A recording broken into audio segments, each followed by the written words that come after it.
কালো মুরগি রান্না করব। দেখেন, কালো মুরগি, এগুলো কিন্তু মাংস কালো ভিতরে। তাই এই মুরগি দিয়ে আজকে বিরিয়ানি রান্না হবে। অনেকদিন বিরিয়ানি খাই না, আজকে বিরিয়ানি রান্না হবে এই মুরগি দিয়ে। মুরগিগুলো কেটে ফেলাম।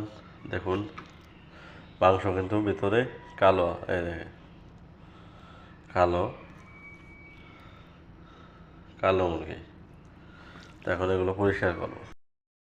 এই যে মরিচ কাটলাম, আদা, রসুন, পেঁয়াজ সব কেটে দিছি। এখন এগুলো চুলোর পার দিয়ে দেবো।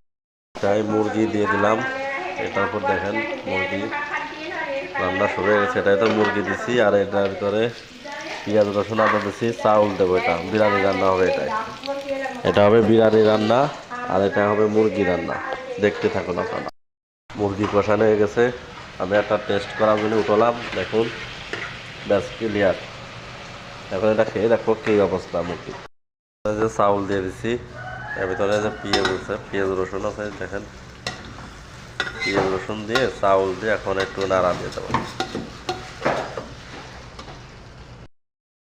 ভাতও হয়ে গেছে, বিরিয়ানির ভাত। এদিক থেকে মুরগিও হয়ে গেছে। এখন এটার ভিতরে আমি ঢেলে দেব। এইটা মাংস দিয়ে দিলাম ভাতের ভিতরে। দেখুন,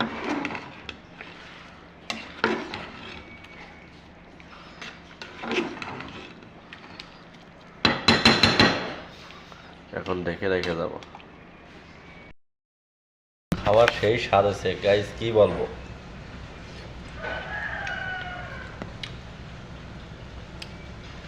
সেই স্বাদ। শেষে রান্না কমপ্লিট। তো এখন বিরিয়ানি হইলো নাকি খেচুড়ি হইলো আমি কিছু বুঝতে পারতেছি না। এটা কি খেচুড়ি বানালাম নাকি বিরিয়ানি বানালাম। তা যাই হোক, খেয়ে ফেললি, সব শেষ, যাই বানাইছি।